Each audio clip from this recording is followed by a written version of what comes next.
안녕하세요. 행복한 안식일입니다. 2주일 동안 분주했던 삶을 마치시고 평안의 안식일에 함께 동참하신 우리 성도님들을 진심으로 환영합니다.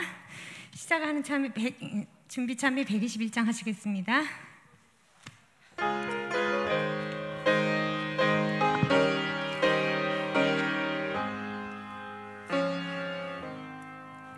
하늘에 계신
아멘.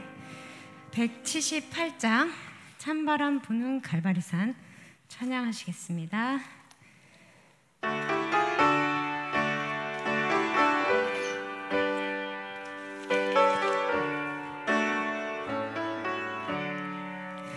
찬바람 부는 갈바리산 나의 주 예수 걸어간 곳 나 같은 죄인 살리시려 가진 것 모두 주셨도다.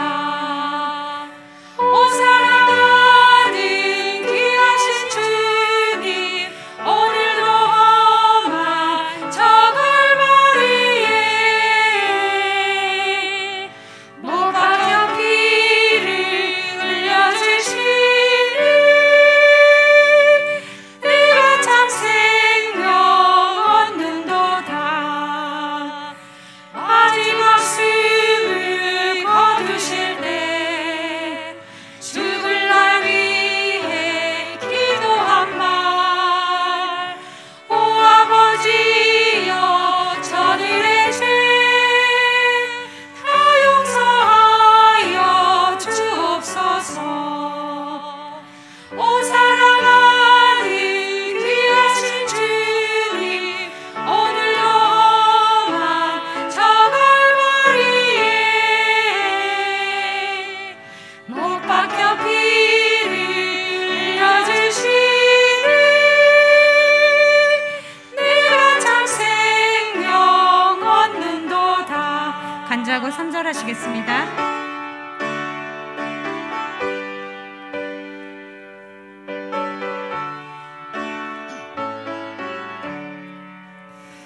오 사랑하는 그 주 예수 언제나 주를 바라보며 저 하늘까지 이르도록 나 항상 주를 찬양하리. 오 사랑하는 귀하신 주님 오늘도 험한 저 갈바리에 못 박혀 피를 흘려주시니 내가 참 생명 얻는도다.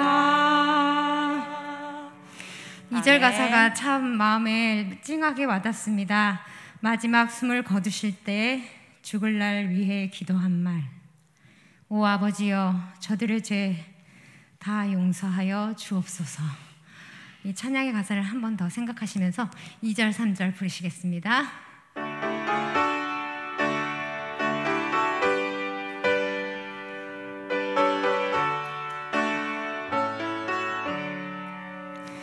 마지막 숨을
불길 같은 성령님 220장 우리 성령님 함께 하시길 바라는 간절한 마음으로 부르시겠습니다. 220장입니다. 220장입니다.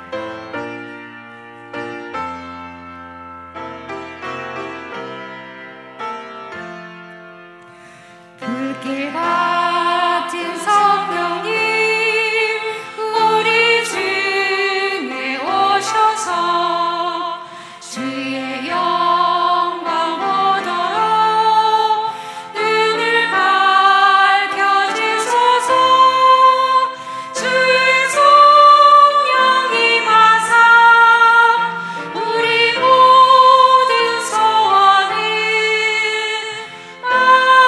만족하게 하소서. 우리 기다리오니 불러 충만하게 하소서. 주의 제단 그리에 우리 몸과 영혼과 우리 가진 모든 것 지금 같이 옵니다. 주의 성령 임하사 우리 모든 소원을 만족하게 하소서. 우리 기다리오니 불러 충만하게 하소서. 모든 것 다 바치고 비운 우리 마음에 주의 이름 위하여 성령 충만하소서. 주의 성령 임하사 우리 모든 소원을 만족하게 하소서. 우리 기다리오니 불러 충만하게 하소서. 간자고 4절 하시겠습니다.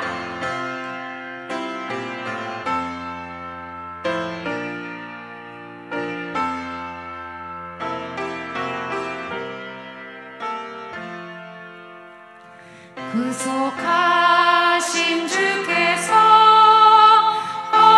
허락하신 성령을 믿고 간구하오니 지금 내려주소서. 주의 성령 임하사 우리 모든 소원을 만족하게 하소서. 우리 기다리오니 불러 충만하게 하소서.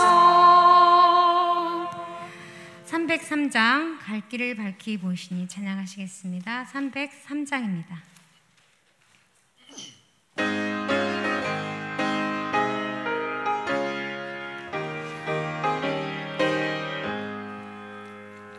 갈 길을 밝히 보이시니 주 앞에 빨리 나갑시다.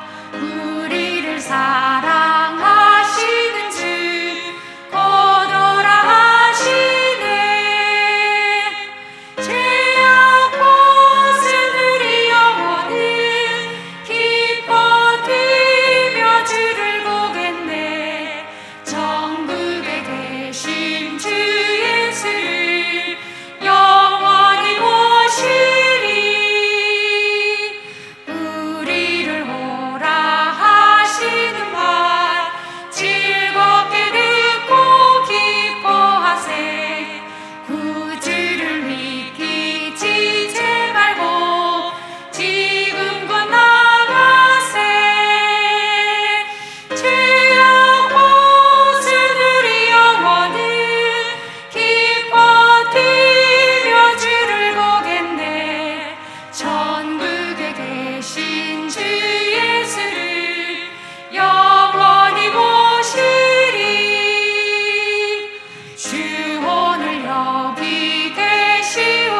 우리 다 같이 처참히 114장을 부르겠습니다. 우리 114장 부르고 나서 이윤실 집사님께서 기도해 주시겠습니다.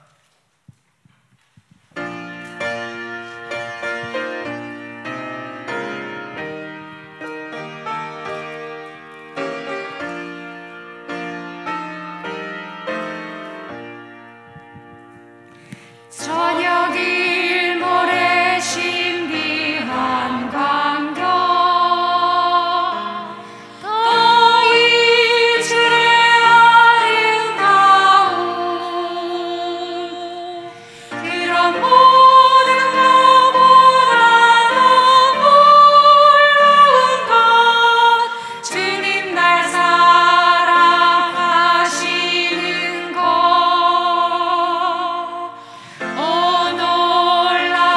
놀라우니 참 신비한 사실 주님 날 참 사랑하시 놀라우니 참 귀한 섭리 주님 날 참 사랑하시 봄과 가을의 신비한 변화 저 하늘과 해와 별들 그런 모든 것보다 더 놀라운 것 내 맘속에 싹 들고 있네 놀라우니 참 신비한 사실 주님 날 참 사랑하심 놀라우니 참 귀한 섭리 주님 날 참 사랑하심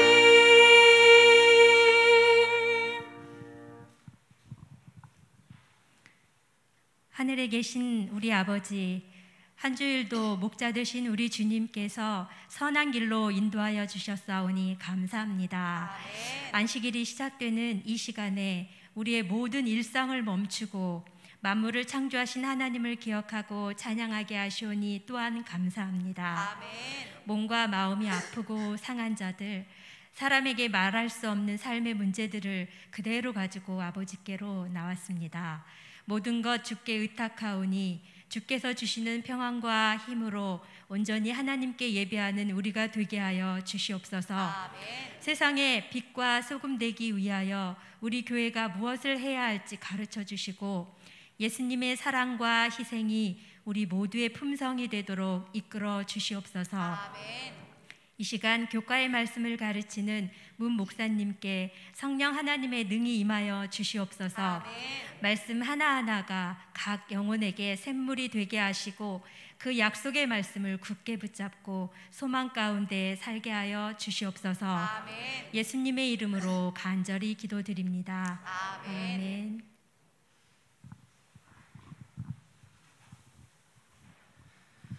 예배를 위해서 이렇게 성전에서 또 가정에서 참석하신 모든 여러분을 주님의 이름으로 환영합니다. 오늘은 우리 문성훈 목사님께서 십자가 이전의 부활이라는 제목으로 말씀을 주시겠습니다. 우리가 부활의 아침을 기다리는 우리 성도들이 되기를 간절히 바라겠습니다. 우리 두 번째 찬미는 398장을 부르겠습니다. 398장.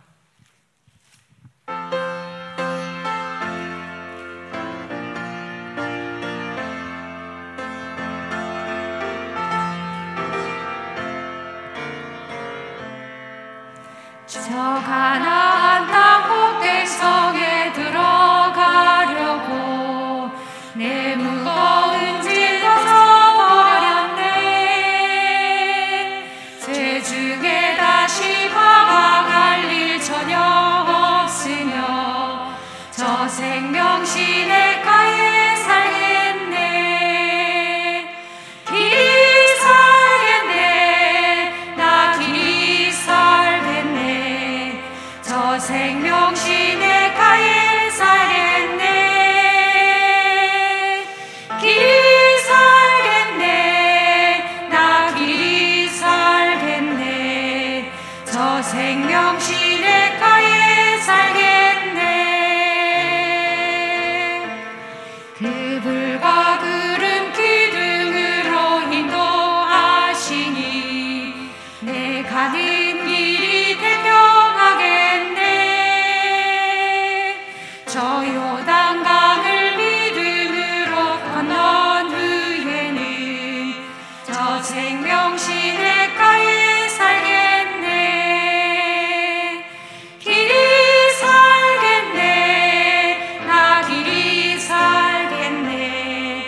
생명 시냇가에 살겠네. 길이 살겠네. 나 길이 살겠네. 저 생명 시냇가에 살겠네.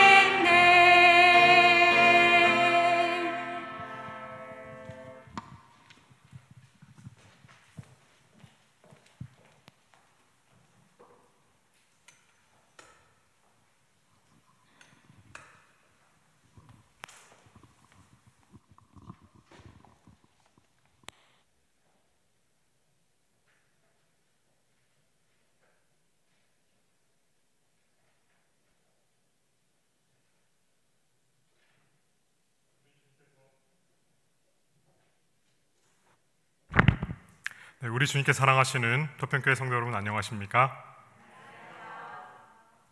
하나님의 약속을 따라서 이 시간을 구별하시고 주님 앞에 나아오신 우리 모든 성도님을 주님의 이름으로 환영합니다. 정말 힘들고 지친 모든 것을 주님의 품에 내려놓으시고 하나님의 품 안에서 따뜻하고 또 영원히 소성되시는 귀한 안식일 되시기를 주의 이름으로 기원합니다. 5년 전 장인께서 별세하셨습니다. 해가 바뀌는 겨울, 이제 거의 6주기가 다가오는데요. 그래서 겨울만 되면은 제천은 더 힘들어합니다.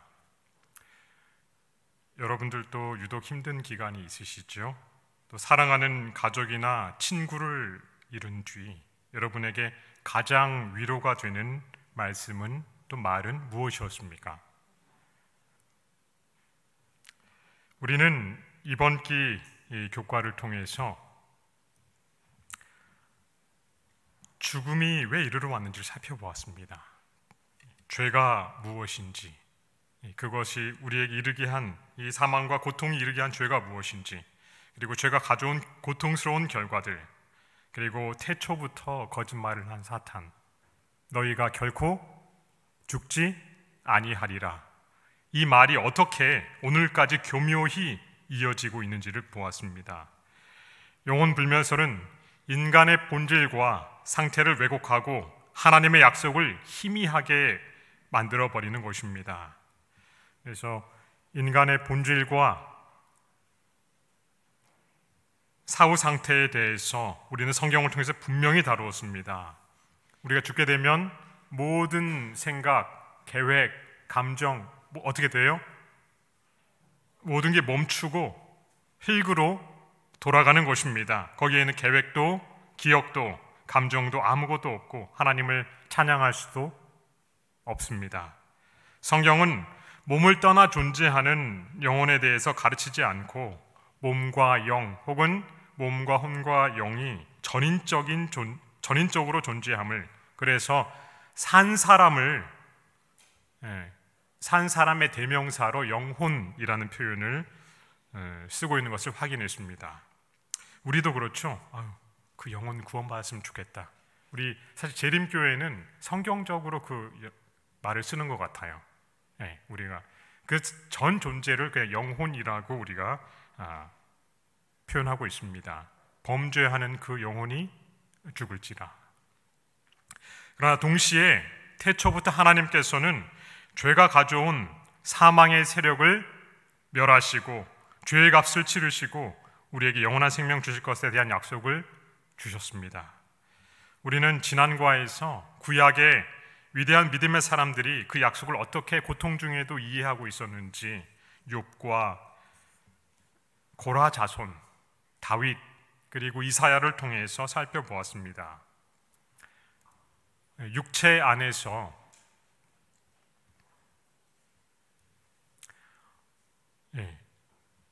무덤 땅속 깊은 곳에서 그분의 부르심을 통해 죽은 자들이 부활할 것을 믿었습니다. 그래서 어떤 고통이나 심지어 사망도 하나님 안에 있는 우리의 소망을 앗아갈 수 없습니다. 그 소망 안에서 우리는 담대하게 살 수 있음을 보았습니다.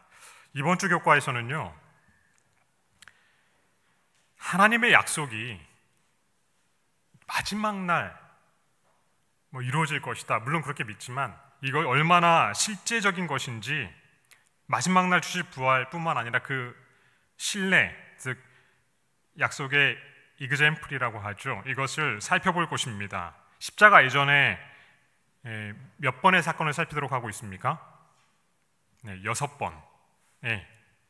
그 죽은 자의 부활을 살피도록 하고 있습니다.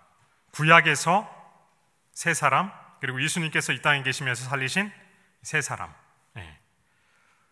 이것을 살필 것입니다. 기억절, 우리 이 교과 밑에 있는 함께 읽어보겠습니다. 예수께서 보이시죠? 같이 읽을까요? 시작. 예수께서 이르시되 나는 부활이요 생명이니 나를 믿는 자는 죽어도 살겠고 무릇 살아서 나를 믿는 자는 영원히 죽지 아니하리니 이것을 내가 믿느냐? 아멘.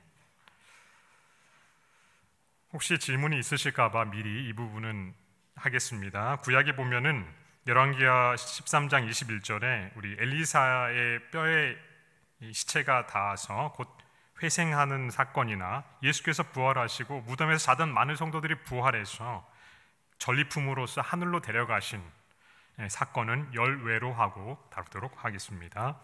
여러분, 구약의 그 세 사람, 부활을 경험한 세 사람이 누구지요? 네. 그 다음에 사르밧과베의 아들 수넴 여인의 아들. 매일 아침 열심히 연구하시고 또 멘토들과 나누시는 결과를 분명히 알 것 같습니다. 모두가 답변하시는데 너무나 행복합니다. 정말 역시 최고의 교회 성도들이시라고 생각이 듭니다. 그러면 예수께서 살리신 세 사람은 누굽니까? 나인성 과부의 아들 야이로의 딸 나사로. 그렇습니다. 기억하기 쉬우시죠? 아까도 했는데 몇 대 몇이에요? 3대 3. 우리가 주목할 점은 성경에 기록된 부활에 관련된 기록 중 그 어느 곳도 사후 경험을 말하고 있지 않다는 사실입니다. 그리고 모세를 제외한 나머지 사람들은 결국에는 다시 죽게 될 유한한 존재로 살아났습니다. 우리가 마지막 날에 받게 될 그 부활을 죽었다가 경험한 사람은 구약에서는 우리 모세가 유일한 것으로 이해할 수 있겠습니다. 이와 같은 사실은 성경이 죽은 자의 상태에 관해서 어떻게 가르침을 주고 있는지 우리가 확실히 확인하고 할 수 있습니다. 예수님께서 이 땅에서 살리신 이 세 번의 사건은 장례식에서 가장 많이 인용되는 말씀이고 수많은 사람에게 소망과 위로의 말씀이 되었습니다. 그럼 지금부터 교과 여행을 떠나보도록 하겠습니다. 성경에서 죽음을 경험하고 첫 번째로 부활한 사람이 누굽니까? 모세입니다. 여러분, 어떻게 그런 결론에 이르셨습니까? 사실 모세가 죽었다가 부활했다는 명시적인 언급은 없습니다. 성경에. 모세의 죽음에 대해서는 성경이 이렇게 기록하고 있습니다. 신명기 34장에 나와 있는데요, 1절과 4절 7절을 이렇게 봤습니다. 제가 읽겠습니다. 모세가 모압 평지에서 느보산에 올라가 여리고 맞은편 비스가산 꼭대기에 이름에 여호와께서 길르앗 온 땅을 단까지 보이시고 여호와께서 그에게 이르시되 이는 내가 아브라함과 이삭과 야곱에게 맹세하여 그의 후손에게 주리라 한 땅이라. 내가 내 눈으로 보게 하였거니와 너는 그리로 건너가지 못하리라 하시매 이에 여호와의 종 모세가 여호와의 말씀대로 모압 땅에서 죽어 벳보을 맞은편 모압 땅에 있는 골짜기에 장사되었고 오늘까지 그의 묻힌 곳을 아는 자가 없느니라. 모세가 죽을 때 나이 120세였으나 그의 눈이 흐리지 아니하였고 기력이 쇠하지 아니하였더라. 여러분, 이스라엘 사람에게 여러 차례 물어보고 설문하고 지금 이스라엘 사람들이 역사상 가장 위대하다고 생각하는 인물 중 거의 첫 번째로 꼽히는 사람이 누굽니까? 모세입니다. 그리고 심지어 성경을 모르는 사람들도 홍해의 기적이나 십계는 다 알아요. 유대인들이 존경하는 어쩌면 이제 그들의 근본적인 조상이라고 볼 수 있는 아브라함, 가장 중요한 인물 중에 하나인데 이삭, 야곱 어디에 묻혔습니까? 막벨라 굴에 묻혔고요. 그들의 가장 존경하는 왕 다윗도 그 무덤이 오늘날도 있습니다. 그렇죠? 그런데 모세는 그 무덤을 아는 자가 없습니다. 다른 부조와 열조들은 다 어떻게 죽었어요? 기운이 다해서 그 조상에게 돌아갔다 이렇게 기록하고 있는데 모세는 전혀 기력이 쇠하지 않고 눈도 흐리지 않았다고 성경은 기록하고 있습니다. 그렇다면 우리는 모세의 부활에 대해서 어떻게 알게 됐습니까? 그렇습니다. 성경 유다서 1장 9절 같이 읽을까요? 천사장 미가엘이 모세의 시체에 관하여 마귀와 다투어 변론할 때에 감히 비방하는 판결을 내리지 못하고 다만 말하되 주께서 너를 꾸짖으시기를 원하노라 하였거늘. 또 사복음서에 여러분 기록되어 있는데 우리 특별히 누가복음의 변화산 사건에서 우리는 모세를 보게 됩니다. 같이 읽겠습니다. 이 말씀을 하신 후 8일쯤 되어 예수께서 베드로와 요한과 야고보를 데리고 기도하시러 산에 올라가사 기도하실 때에 용모가 변화되고 그 옷이 휘어져 광채가 나더라. 문득 두 사람이 예수와 함께 말하니 이는 모세와 엘리야라. 영광 중에 나타나서 장차 예수께서 예루살렘에서 별세하실 것을 말할세.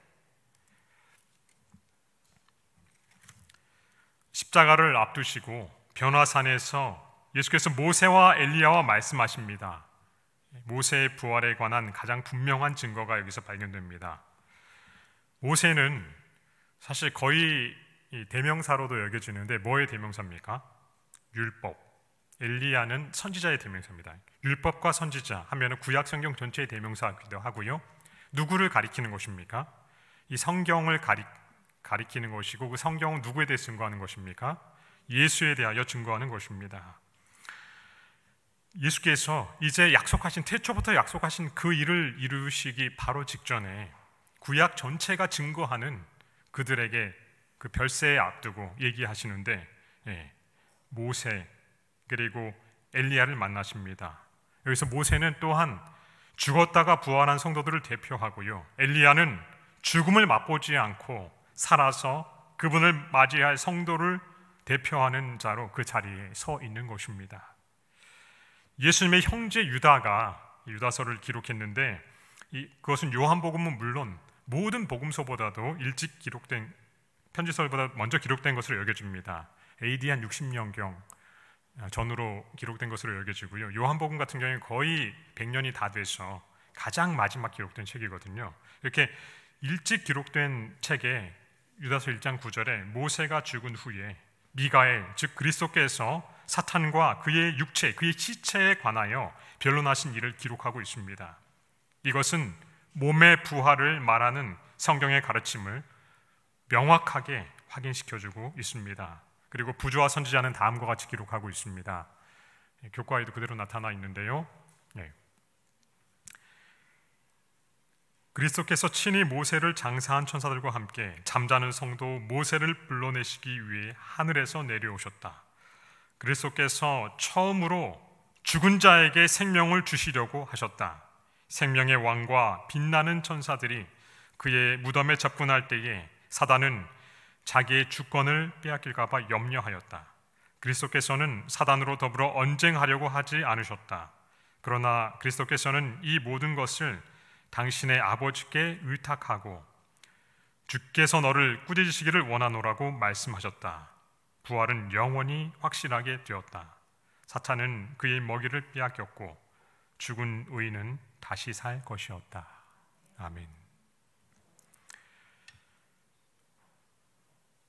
이 각시대쟁투를 어떻게 보면 다 그 쟁투시를 요약한 책이라고도 볼 수 있는 살아남는 이들 206페이지, 또 여러분 영감의 교훈에 나와 있죠. 이렇게 기록하고 있습니다. 같이 읽어볼까요? 미가엘이 죽은 모세를 부활시킴. 모세는 죽었으나 미가엘이 내려와 그의 육체가 썩기 전에 그를 다시 살렸다. 사탄이 그의 시체를 자기의 것이라고 주장하면서 붙잡으려고 하였으나 미가엘이 모세를 부활하게 하여 하늘로 데려가셨다. 사탄이 자기의 포로를 빼앗긴 것에 대해 불공평하다고 하나님께 대들었으나 그 하나님의 종이 실패한 것이 비록 사탄의 시험으로 인한 것이지만 그리스도께서는 그 대적을 꾸짖지 아니하셨다.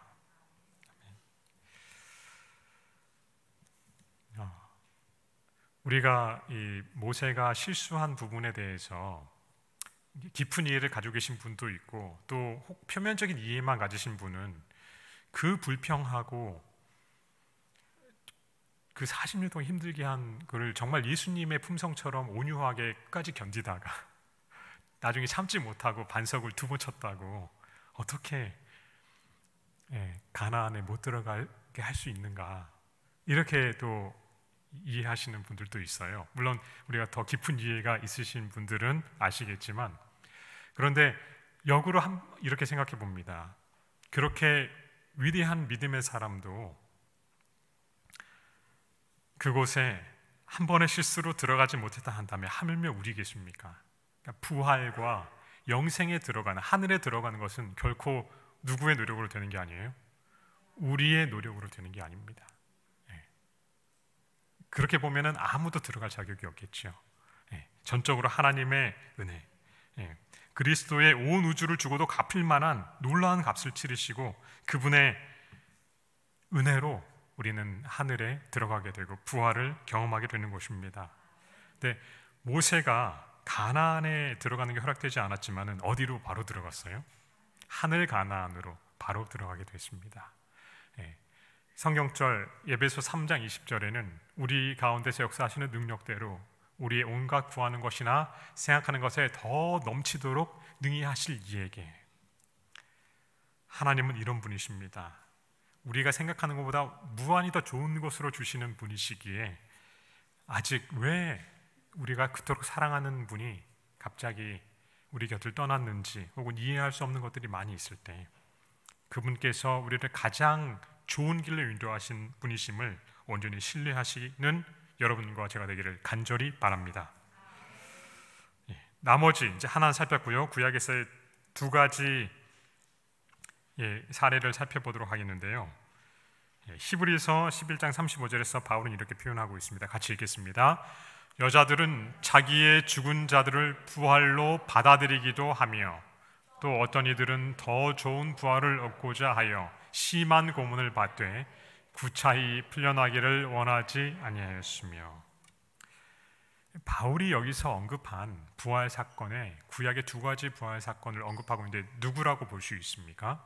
그들은 누구들이며 또 공통점과 차이점은 무엇입니까?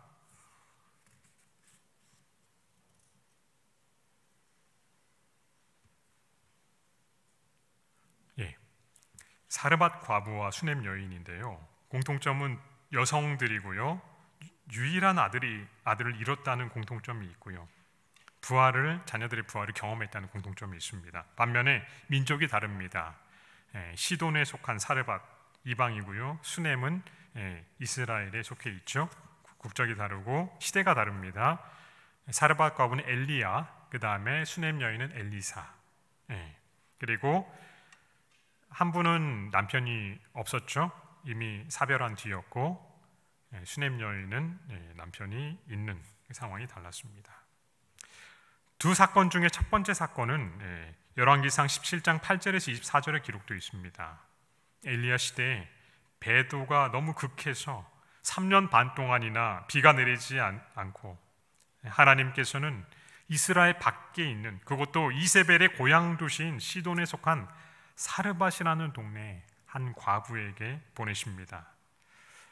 이 과부는 이제 너무 기근이 한동안 지속됐는데 더 이상 양식이 없고 마지막으로 빵을 구워서 아들과 먹고 이제 죽을 수밖에 없겠구나 하던 그 찰나에 누가 나타납니까? 엘리야가 나타나서 먼저 자기를 위해서 빵 하나를 구워오라고 이렇게 합니다. 여러분 어떻게 하시겠습니까?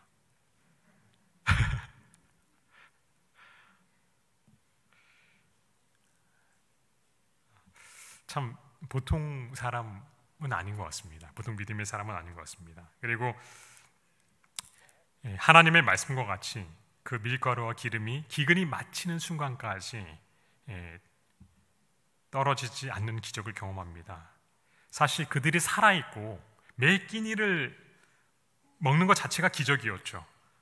그런데 시간이 흐른 뒤에 과부의 아들이 죽게 됩니다. 그리고 엘리야에게 요청하죠. 당신이 나와 무슨 상관이 있기에 나로 내 죄를 생각나게 하고 아들을 죽이기 위해 오셨습니까?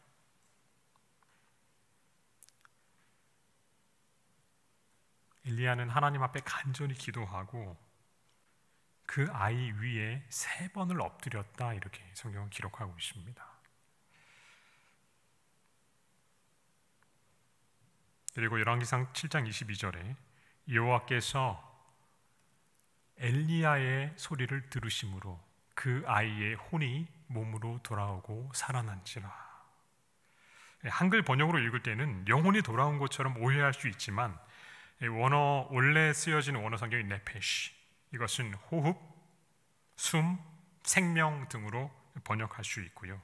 그래서 우리 새 번역은 굉장히 합당하게 바르게 번역했습니다. 주님께서 엘리야가 부르짖는 소리를 들으시고 그 아이의 호흡이 되돌아오게 하여 주셔서 그 아이가 살아났다. 네.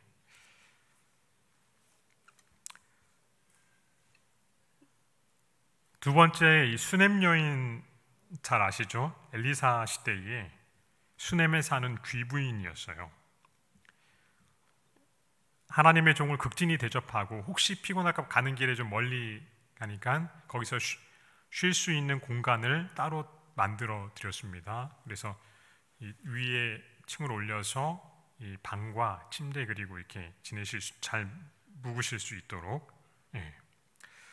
거처를 마련해준 여인이었어요. 결혼은 했지만 오랜 시간이 지나도록 자녀가 없어서 사실은 자녀를 갖기에는 좀 나이가 든 부부였습니다. 근데 엘리사는 그녀에게 아들을 낳을 것이라고 했고 정말로 그대로 이루어져서 아이가 상당히 자랐는데 어느 해 추수 때 아이가 아이고 머리야 하더니 그만 죽고 말았어요. 수넴 여인은 즉시 엘리사가 있는 갈멜산으로 갑니다. 거리가 그렇게 가깝지 않습니다. 수넴에서 갈멜까지. 먼저는 게하시가 사실 지팡이를 가지고 가라고 해서 이제 거기 두고 자세하게 아시는 분들은 또 아시지만요. 그 후에 엘리사가 도착해서 하나님께 기도한 후에 엎드려서 손과 손, 눈과 눈, 입과 입이 마주하고 이와 같이 몇 번을 했다고 했습니까? 2번. 2번을 하니까 아이가 7번 재채기를 하고 일어났다. 7번은 재채기입니다.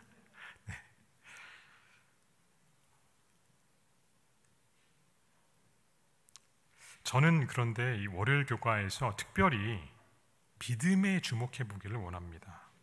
히브리서 11장이 무슨 장입니까? 믿음의 장입니다. 바울은 믿음의 영들을 언급하면서 기드온, 바락, 입다 다 언급하기 시작하니 부족하다 하면서도 이분들 언급하기를 빼놓지 않아요. 이 믿음의 여인들. 여러분, 일주일에 한 번 뽑는 로또도 당첨되는 것이 벼락 맞을 확률만큼이나 쉽지 않다는데 거의 세계 여러 나라들이 이런 걸 가지고 있고요. 또 주 단위로 주로 많이 뽑는데요. 인류 역사를 통틀어서 지금까지 살았던 수많은 사람들 중에 죽은 자를 부활로 받는 사람이 몇이나 되겠습니까? 네, 그렇다면은 이것은 정말 너무도 엄청난 사건입니다. 이 사르밧 과부와 수넴 여인, 믿음을 보게 됩니다. 저는 이분들의 가장 큰 공통점이 바로 믿음이라고 생각이 됩니다. 아들이 죽었을 때 신실한 두 어머니는 하나님의 선지자에게 요청했습니다. 믿음이 있으니까 요청하죠. 그리고 그 믿음에 대해서 하나님께서는 그 믿음대로 되게 해주신 것입니다. 이같이 큰 믿음이 어디 있습니까? 부활의 소망을 믿음으로 경험한 것입니다. 그리고 이 기록은 여러분과 저를 위해서 기록되었습니다. 죽음은 언제나 허망한 것입니다. 그러나 하나님이 주신 약속은 너무도 확실하고 분명한 실체입니다. 믿음이 없이는 기쁘시게 못하나니. 여러분과 저도 동일한 믿음을 갖게 되시기를 간절히 바랍니다. 여기 영감의 붓도 이렇게 기록하고 있습니다. 같이 읽어볼까요? 수넴 여인의 믿음이 보상받음. 엘리사는 게하시를 불러 그의 어머니를 불러오라고 명하였다. 여인이 들어가니 엘리사가 가로되 내 아들을 취하라. 이와 같이 이 여인의 믿음은 보상을 받았다. 크신 생명의 시여자 그리스도께서는 여인의 아들을 살려 그에게 돌려주셨다. 이와 같은 방법으로 그리스도께 충성을 다하는 사람들은 그리스도께서 재림하실 때 곧 죽음이 그 쏘는 힘을 잃고 무덤이 그가 주장했던 승리를 빼앗길 때 보상을 받게 될 것이다. 아멘. 이제 우리는 구약에서 십자가 이전에 부활을 경험한 세 사례를 살펴보았습니다. 이제는 예수님이 이 땅에 오셔서 살리신 그 세 사람을 살필 차례입니다. 여러분, 예수님께서 이 땅에 오셔서 하신 일이 무엇입니까? 네, 맞습니다. 힐링, 고치는 일을 제일 많이 하셨어요. 약 70% 정도가 학자들은 고치시는 일을 하셨다. 그 다음 많이 하신 일이 무엇입니까? 가르치셨다. 티칭. 인류의 가장 위대한 교사로서요. 그리고 한 10% 정도는 복음서에 그분의 뭐가 기록되어 있습니까? 하나님 나라를 선포하신 프리칭, 설교가 기록되어 있습니다. 병 고치심, 가르치심, 설교하심. 그런데 저는 예수님께서 이 땅에서 하신 일 세 가지를 요약했을 때 이것이라고 보통 침례 공부를 하는 분들과 나누고 가르칩니다. 예수님께서 이 땅에 오셔 하신 일이요, 그분이 생명이심을 보이셨다. 병을 고치신 것은 죄 때문에 이르러온 결과들입니다. 그래서 병을 고치신 것은 그분이 생명이심을 보이셨는데 심지어 죽은 자에게도 생명을 주셨고요.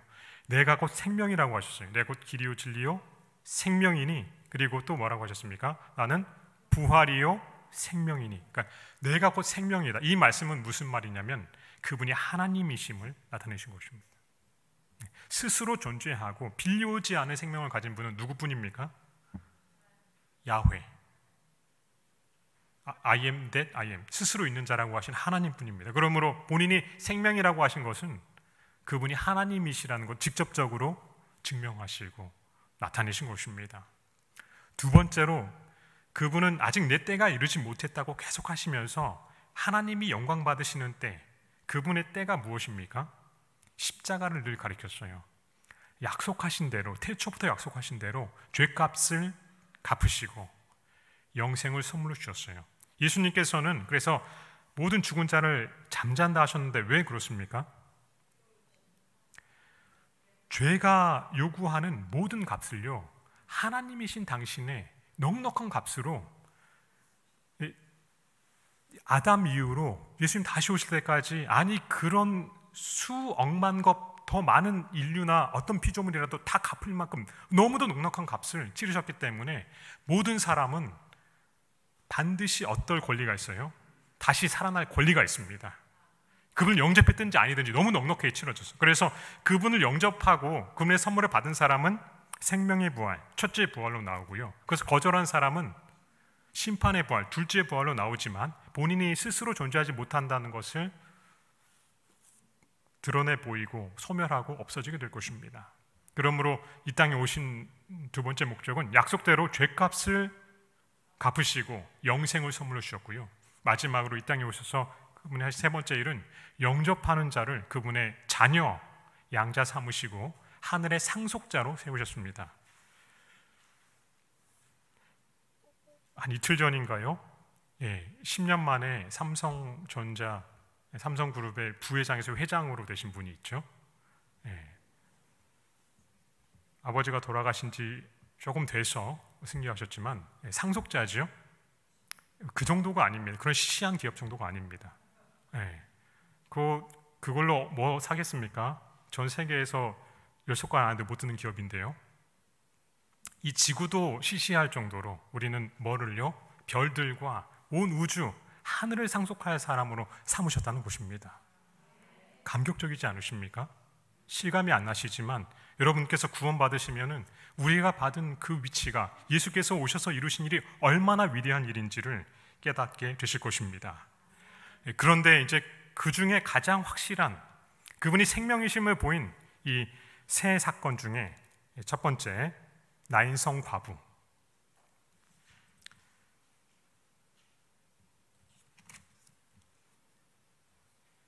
장래 행렬, 독자였어요.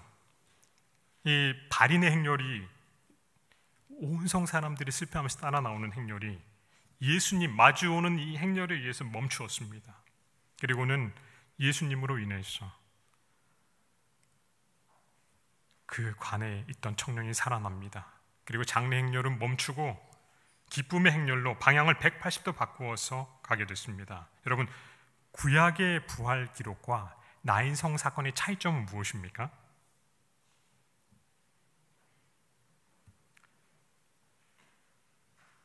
여러 가지지만 두 가지만 한번 말씀해 속으로 대답하셔도 됩니다. 예수께서는 말씀으로 부활하게 하셨던 사실입니다. 엘리야와 엘리사는 직접 몸 위에 엎드려서 그렇지만 예수께서는 창조주시요 생명의 하나님이시기 때문에 말씀으로 살리십니다. 그리고 앞에 두 여인은 도움을 요청했었어요. 그런데 이 나인성의 일에서는 도움 요청이 없었습니다. 그냥 예수께서 불쌍히 여기시고 그렇게 하신 것입니다. 여기 교과 71페이지에 나인성의 과부는 요청하지도 않았는데 도움을 받았다. 이것은 하나님께서 우리가 아뢰지 못하거나 하나님께 도움을 청할 염치가 없다고 느낄 때라도 우리를 돌보신다는 사실을 보여준다. 아멘. 우리 하나님은 이런 분이십니다. 그리고 예수님의 마음이 변함이 없다고 시대의 소망 319페이지 기록하고 있습니다. 같이 읽어보겠습니다. 나인 성문에서 슬퍼하는 어머니 곁에 서 계시던 예수께서는 관 곁에서 슬퍼하는 모든 애곡하는 자를 주목하신다. 예수께서는 우리의 슬픔에 동정을 느끼신다. 지난날에 사랑하시고 불쌍히 여기시던 예수의 마음은 변함이 없으신 온유하신 마음이다. 죽은 자를 부르사 다시 살리신 예수의 말씀은 나인성의 청년에게 말씀하실 때와 같이 오늘날에도 효염이 있다. 아멘. 두 번째 사건은 야이로의 딸에 관한 것인데요. 이 얘기는 항상 누구 얘기와 함께 나옵니까? 12의 혈루증을 앓던 여인의 이야기와 늘 함께 나옵니다. 그래서 이 부활의 예증 역시도 뭐와 깊은 관련이 있다? 믿음과 깊은 관련이 있음을 우리는 알 수 있어요. 야이로는 회당장이었습니다. 유대 주류가 예수님과 척지고 있었지만 그는 예수를 따르는 유대 리더급 인사 중에 한 명으로 보이고요. 후에 초대교회에도 이름이 기록된 것은 큰 역할을 했음을 우리가 미루어 알 수가 있습니다. 마태복음에는 그의 이름이 나와 있지 않고 이제 여러 가지 우리가 유추해 볼 때 그를 살리신 뒤에 말하지 말라고 하셨어요. 야이로가 곤란해질 수도 있고 여러 가지를 고려하신 예수님의 사려 깊은 행동이셨습니다. 여튼 12살 난 딸이 심각한 병에 걸려서 몹시 괴로워하고 있었습니다. 근데 의원에도 효험이 없고 정말 위급하게 생각돼서 한달음에 이 급한 아버지 마음 누구에게 달려갑니까? 예수님께 달려갔어요. 간청을 막 하는데 예수님께서 그 마음과 같이 막 빨리 오시 못해 군중 때문에. 그리고는 어쨌든 재촉해서 가는데 가는 길에 사람이 옵니다. 어떻게 됐다고요? 도착하기도 전에 당신의 딸이 죽었나이다. 어찌하여 선생을 더 괴롭게 하나이까? 예수께서 슬피 우는 아버지에게 말씀하십니다. 마가복음 5장 30절 뭐라고요? 두려워하지 말고 믿기만 하라. 이 부활과 믿음이 아주 깊은 관계가 있음을 다시 한번 우리는 알 수 있어요. 그 아버지, 죽은 아이의 아버지가 할 수 있는 일이란 무엇뿐입니까? 믿음 말고는 할 수 있는 게 없어요.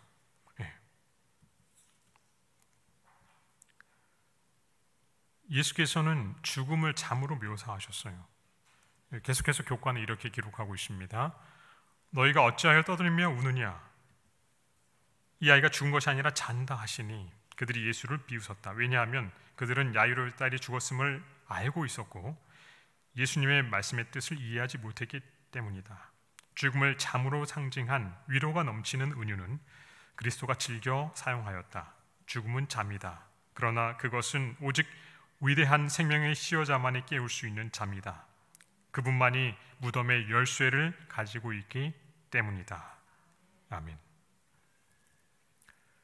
이제 그분께서 죽은 자를 살리신 어쩌면 이 세 사건 중에 가장 클라이맥스로 우리를 교과는 초청하고 있습니다. 누굽니까?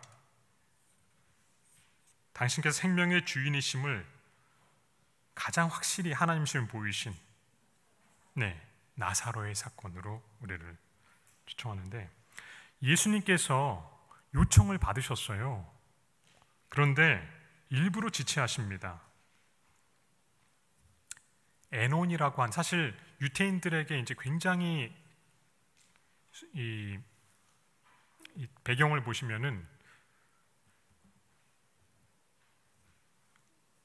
수전절은 이제 신구약 중간 시대의 절기예요. 성전이 더럽혀지고 그 성전을 다시 회복해 한 마카베오 왕조가 이제 회복해서 지키고 있는 절기였습니다.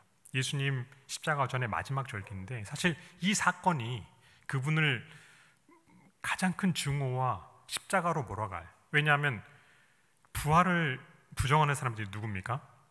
사두개인들인데, 사두개인들이 대제사장으로부터 주요 관직을 다 차지하고 있어요. 이 나사로가 부활한 사건이 그는 베다니, 즉 예루살렘 근처에 살았기 때문에 알려지면 어떻게 되는 거예요? 사두개인들은 존립의 기반을 완전히 잃게 붕괴됩니다. 예수님을 죽이기로 가장 확고하게 결심하는 그 사건을 이루게 될, 사실은 그런데 예수님께서 일부러 하나님의 영광을 위할 병이지 죽을 병이 아니라 이렇게 말씀하셨어요. 여러분, 하나님께 영광이 되게 하기 위해서 우리에게는 가려진 일이 많습니다.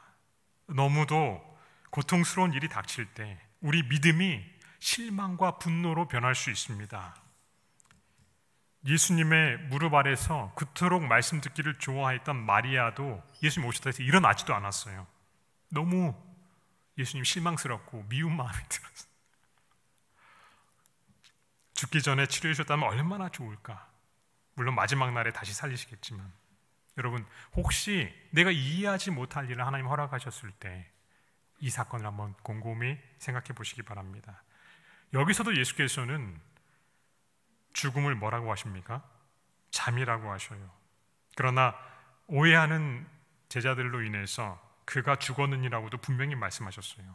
그리고 그분이 도착하셨을 때는 죽은 지 나흘이나 지나서, 여러분 중동의 그 기후를 아시겠지만 이미 무슨 냄새가 나요? 썩는 냄새가 날 정도로 심했습니다. 뭐 가사 상태 이런 게 아니라 죽어서 완전히 부패가 시작된 불가능한 상황이죠. 교과는 이렇게 기록하고 있습니다.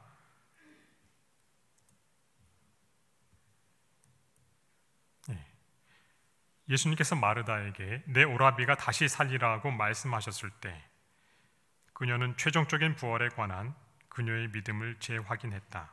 그러나 예수님께서는 다음과 같이 선언하셨다. 나는 부활이요 생명이니 나를 믿는 자는 죽어도 살겠고 무릇 살아서 나를 믿는 자는 영원히 죽지 아니하리니 이것을 내가 믿느냐? 그리고 예수님께서 이어서 말씀하셨다. 내가 믿으면 하나님의 영광을 보리라. 마르다는 믿었고 그녀의 오라버니의 부활을 통해 하나님의 영광을 보았다. 말씀으로 생명을 창조하신 그 창조주께서 동일하게 말씀을 통해 재창조하십니다. 나사로야 어떻게 해라? 나오너라. 바로 그 순간, 교과 74페이지 세 번째 단락입니다. 그곳에 있던 사람들이 하나님의 생명을 주신 능력을 목격했다.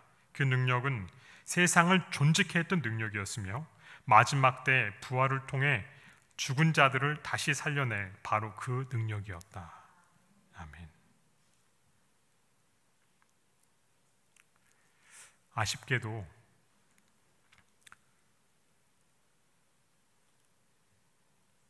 야이로의 딸이나 나인성 과부의 아들이나 나사로는